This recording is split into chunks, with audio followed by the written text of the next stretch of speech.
On parle plus que de ça. Halloween. Halloween sur toutes les bouches, sur toutes les lèvres. Mais c'est quoi ce truc ? Alors on a interviewé Nadine Cretin. Alors je vous dis qui c'est. Elle est historienne, anthropologue, spécialiste des usages festifs, rituels et spirituels. Et elle a publié chez PUF l'année dernière « Fêtes et traditions occidentales ». On pouvait pas mieux tomber.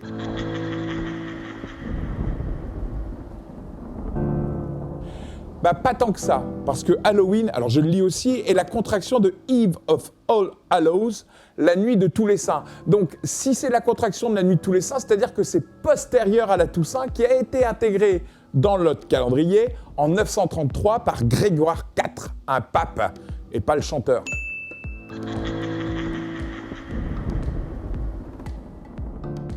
Nadine Cretin l'explique très très bien. Ça vient de chez les Celtes, ça s'appelait le Samhain. Et c'est l'une des deux dates qui passe d'une saison à une autre. En fait, parce que les Celtes, ils se sont pas emmerdés, ils ont fait la saison chaude, la saison froide, et pour marquer le début de la saison froide, c'est Samhain. Alors Samhain, c'est fiesta obligatoire, hein. Tout le monde est tenu d'aller au village, au banquet, machin, tout ça. On nettoie la cheminée, on met une nouvelle bûche dedans, une bûche qui est quasi sacrée, qui doit servir qu'à ça. Ça ressemble un peu au réveillon du 31. Sauf que le jour de Samhain, on dit que les esprits reviennent, que les morts sortent et participent au festin et au besoin de se réchauffer. Bon, allez, les morts, on les voit pas, hein. C'est des esprits, c'est des trucs gazeux, c'est les morts, quoi. Le truc, c'est que l'Europe chrétienne va quand même privilégier la Toussaint à Halloween, hein, pas des trucs de sagouin, merci bien. Mais il se trouve que dans les années 1830, les Irlandais, qui ont gardé un petit côté rieur, sont dévastés par la famine due à la maladie de la pomme de terre. Tout le monde sait ça. Alors ils se barrent en bateau, ils arrivent aux États-Unis, puis ils apportent Halloween sous le bras. Et c'est à partir de ce moment-là qu'Halloween va se développer, mais plutôt de l'autre côté de l'Atlantique. Ça veut dire un bonbon ou un sort. C'est-à-dire qu'au début, les enfants, dans les années 1850 à peu près, allaient sonner chez les gens et on avait intérêt de leur filer un truc pour pouvoir exaucer ses bons vœux, hein. Alors au début, c'était plus des pommes ou des noix, hein, des fruits de fin de série, quoi. Le tagadatri n'était pas encore sorti de terre. Tu te souviens de tes cours au collège ou au lycée ? On t'a parlé du melting pot américain. C'est ce qui va se passer en fait. C'est-à-dire qu'au fil du temps, les Anglais vont croiser les Chicanos qui sont un peu plus bas, les Irlandais, vont croiser les Chicanos qui sont un peu plus bas.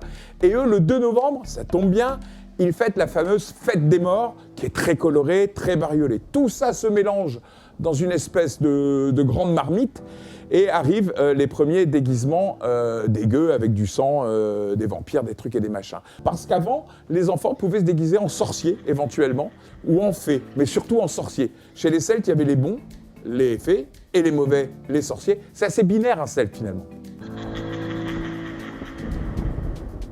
Justement, les gamins déguisés en sorciers prenaient un bâton, et au bout de ce bâton, il y avait un gros légume, souvent un navet, qui était creusé, et dedans, on y mettait une lanterne. C'était la légende de Jack O'Lantern, qui serait un brave Irlandais, un peu roublard et bien alcoolo, qui s'était vu fermer les portes du paradis parce qu'il était alcoolo, et les portes de l'enfer parce qu'il avait roulé le diable, en fait. Donc la lanterne représente Jack O'Lantern. Mais comme le navet, c'est un peu chiant et que la citrouille, c'est plus gros, plus coloré et plus sympa, on a abandonné le navet au profit de la citrouille qui est nettement plus difficile à porter au bout d'un bâton. Sauf pour Arnold Schwarzenegger. Hasta la vista, baby. Alors Nadine Cretin explique ça assez bien, hein. La France a longtemps été rétive, c'était pas sa culture du tout, Halloween. Mais il se trouve qu'au début des années 90, la compagnie Orange a trouvé que c'était sympa de rebondir sur Halloween parce que la couleur d'Halloween, c'est le orange, qui veut dire une sorte de renaissance, pour aller un peu vite. Et puis, ça a continué à se développer. Alors, les cathos n'étaient pas super contents parce que la Toussaint, c'est pas vraiment la fête des démons et des sorciers. Il y a même des patronages laïcs qui ont déguisé les mômes en anges pour aller chercher des bons becs. Ça n'a pas trop marché.